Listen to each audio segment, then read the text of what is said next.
I don't know how that could be the case when you look at the record number of houses that were built through Kāinga Ora and community housing providers over the last 6 years.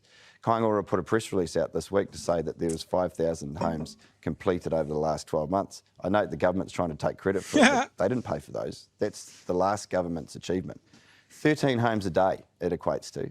Now, you know, when... Stop and think of that. The last government built 13 homes a day. 13 a day. That's freaking impressive. That's freaking impressive. If we want to talk about a failure of the Labor government, I think one of those failures that Kieran should absolutely cop to here is not calling your wins often enough. Not boasting enough.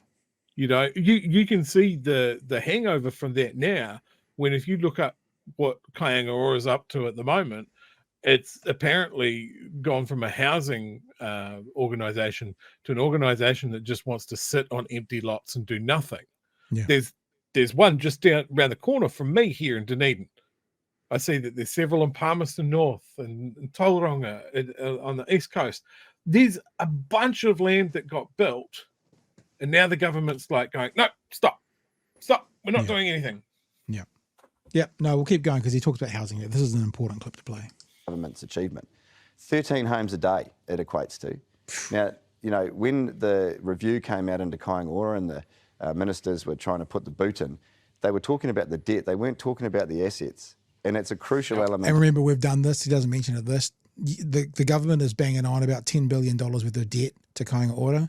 What they won't tell you is, though, that $10 billion got the ledger, you know, assets versus debt, an additional $25 billion of assets. So that $10 billion worth of debt is actually plus $15 billion. But they don't talk about that. They don't talk about that at all. Put the boot in. They were talking about the debt. They weren't talking about the assets. And it's a crucial element of it. Yes, the debt's increased, but the value of the assets have also increased. We're also talking about people's homes here. You know, thousands of people, over 15,000 homes between community housing providers and Kāinga Ora were built over the last 6 years. Those are people that would otherwise be homeless. And if you compare that to what this government is doing, they've stopped Kāinga Ora building homes. They've put money into community housing providers, but 1,500 over 2 years, 750 a year compared to 5,000 just with Kāinga Ora last year. It's not good stuff. But did you accept there was anything wrong with Kāinga Ora? Did you fail to keep an eye on them? Again, are you sure? What could you have done more? It's not an invalid question, but just every single time it seems to be the only question. Board need to go. You can't. I know there's the issue over the debt versus assets, but something has gone wrong there, right? Well, I think it's. She forgot to do the air quotes because what she's talking about is actually an issue of debt to assets. It's not an issue. Rich for the National Party to say Kāinga Ora is a failure when they've built well over 14,000 homes, and the National Party went backwards when the 9 years they were in government.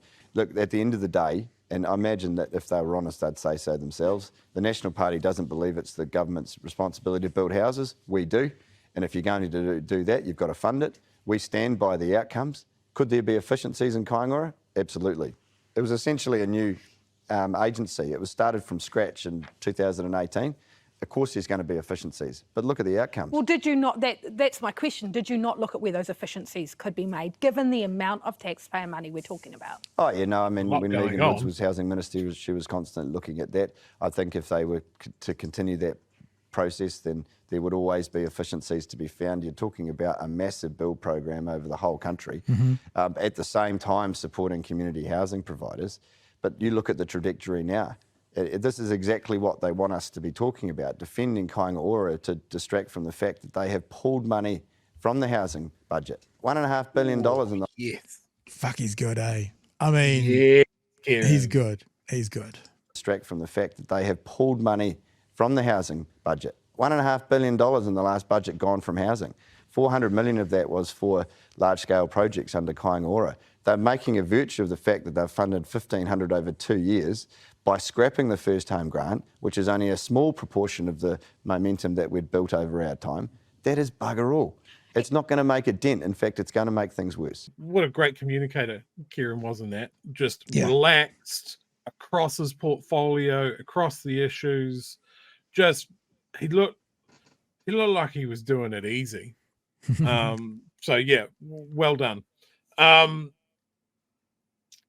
Yeah, look, when it comes to Kāinga Ora sitting on a huge ton of assets and a lot of it now empty ground that houses were going to go into.